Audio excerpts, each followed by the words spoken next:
Kamala Harris is running as the outsider. Elect me day one, make these changes, just have a little faith, give me a shot, put me in coach. And it's working. It's very interesting, right? It's interesting. But it does remind me of Nikki Rod's call out of Gordon Ryan. Nikki Rod calls him out, massive platform, big audience. People watching around the world, huge moment. Offers Gordon what would be, should that came about, the highest paid grappling match in history by a lot. There would be a total of $2 million at stake. And that is very compelling. That puts Gordon in a massive position of, if you don't accept, then you're afraid of this guy. This guy is the champion. This guy has offered you. He is calling you out. He's willing to risk everything that he just did. He's willing to put up more money than anyone ever has. You either accept, or it's very clear to anybody watching, you don't believe that you can beat him. Which completely ignores the fact of all the times that they've already competed. Like, that's just interesting to me. It started to lure me in. It started to lure me. Hey, we got to get those guys together. I had to remind myself, wait a minute, I've seen those guys a number of times. I love the idea of a rematch. I love what Nikki is doing. I love that he's pursuing him, by the way. But that's subsequent to the idea that is planted in so many people's minds that match has not happened. And if Gordon does not do that match, that is somehow a declaration, a sidestep at a minimum. A defeat by forfeit, a moral defeat by forfeit. And that is working. But it's not any different than the previous example that I gave you. Like, it's not that people don't know one candidate is currently in power. It just gets presented a little bit different. And what an incredible short-term memory that we have. So Gordon has responded to Nikki. Now, I got to jump around a little bit, but Nikki is very interesting to the sport of grappling. He's a very handsome guy. He's young. He's damn near unbeatable. I mean, in all fairness, you don't know three guys that can beat him, right? And he's got a rival who lives 10 miles away. I mean, on the entire earth, we have found that Gordon and Nikki are amongst the best, and they only live 10 miles away. Like, can we agree that that's interesting? Can we agree they used to train together? They used to have the same coach. They've competed. They're mortal rivals. Like, can we agree on that? Then, simultaneously, you have the internet's biggest surprise character, Craig Jones. Craig Jones is so damn interesting and charismatic and funny, and he has a presence. He has a skill set and a knowledge, but then he's a bit of a double threat where he can then relay that skill set and knowledge. Most great coaches in grappling were not great grapplers. Most great grapplers do not make great coaches. Craig is doing them both simultaneous. It's interesting. Can we agree? And then you've got Craig and Nikki that have teamed up to go after Gordon. Now, when Gordon put out his response, which was very thought out, I know this response by Gordon. I know those because I've had those one. Hey, I'm better to let it go. I can't. I know there's an opportunity to be the bigger man. It turns out I'm not. As a matter of fact, I can't even go to sleep tonight until I get this out. It's eating at me. I could tell this was the response by Gordon.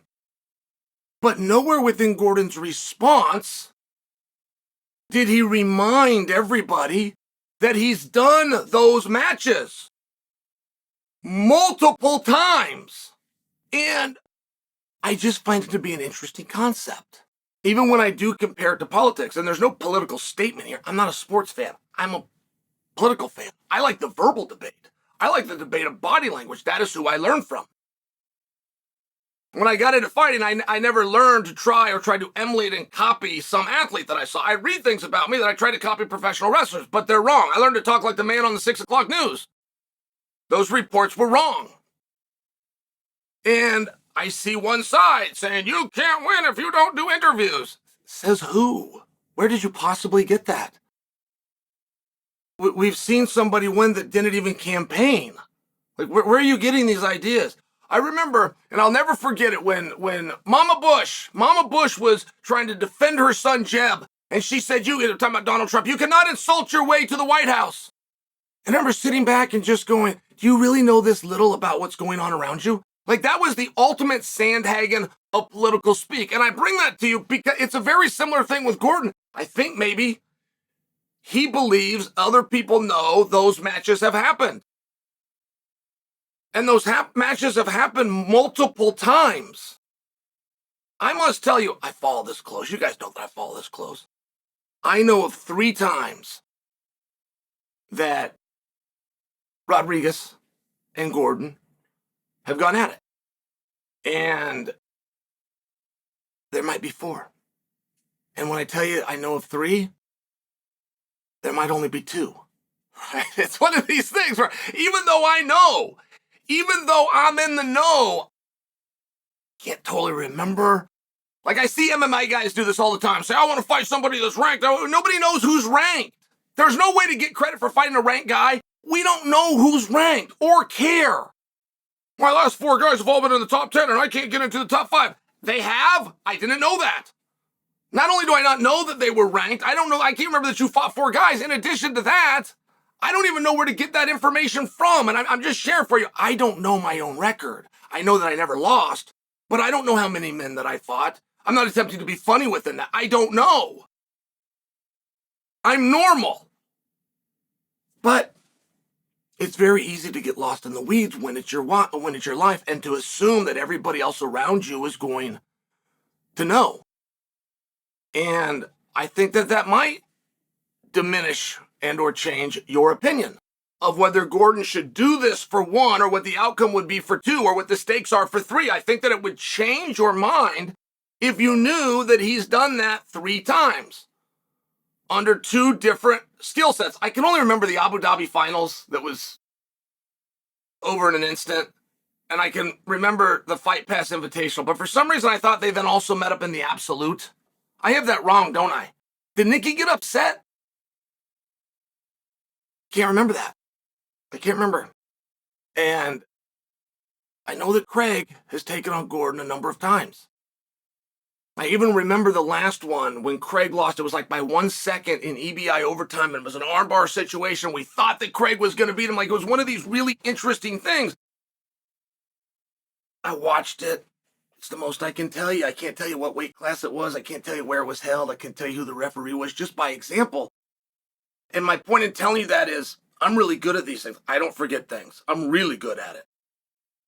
And I saw it, and I'm aware that it happened, but I don't know quite what I saw, and I can't remember quite what had happened. So maybe, right, and my point for saying that is maybe Nikki's got the perfect strategy. Maybe Nikki Rod is aware. Kamala Harris is aware. She knows people aren't paying attention. Maybe Nikki is betting on the same thing. He goes to the biggest audience that he ever has, and he makes a statement, which is heard by more people than it was ever heard. It was an interesting move, and it's not unprecedented. The company known as the WWF, one time known as the WWWF, which you now know as the WWE. And it was a regional show, and they were very big. They're big out in New York, real big on the East Coast, but they travel up and down the interstate. Traveling circus. It was the same exact concept. As a matter of fact, professional wrestling used to take place at circuses. So they get a TV deal. And when they landed a national television deal, which had never been done, they've got all their backstories. They've got their champions. They've got their competition. They've got all of their storylines in place. And Vince comes and tells them, none of it happened. None. You guys aren't enemies. You guys aren't friends. You haven't beaten him. He hasn't slammed you. If it didn't happen on TV, it didn't happen. And he came out with storylines. Andre the Giant, just by example, had never been body slammed. Andre was getting slammed on a daily basis, but it hadn't happened on TV, and so it never happened. I'm only offering the Andre story to let you know this has been done, and it's very effective, and it's been done for very good reason. And Nikki has come out, and he has challenged Gordon. And Gordon has responded, and Gordon did put up a great argument in the gate case, and he laid out how we're going to do this and all the reasons that he doesn't believe that you're going to be able to get a surety bond and be able to do it in the first place, but I will in fact call you and we'll do it by the terms that you laid out. Like Gordon did everything that you could possibly do to show courage and to show a belief in himself and to be a competitor. But he didn't remind people that he's already done all of those things. Like, if you think I want to do it for $1 million, it's very helpful to let people know I did it for $2,500. Of course I would do it for $1 million. That would be very helpful. And I'm just bringing it to you because I want to know what you think. In the entire shuffle that is Gordon Ryan's career, there is one character that has been left out, which is Vinny, who was the last American to beat Gordon. But somehow that's settled business. Somehow that was yesterday. That's fine. That's between the grappling community. I'm just offering for you. And the next one that he's got to do is Mason Fowler. But Mason is not going to come out and demand that people know that. Mason versus Nikki Rod. Again, that's your missing link right there. Mason Fowler. But if he can't come out, he can't shake it, he can't make the noise, as much as the parody, as great as those things would be, Nikki Rod is telling a different story. And he's telling it very, very well.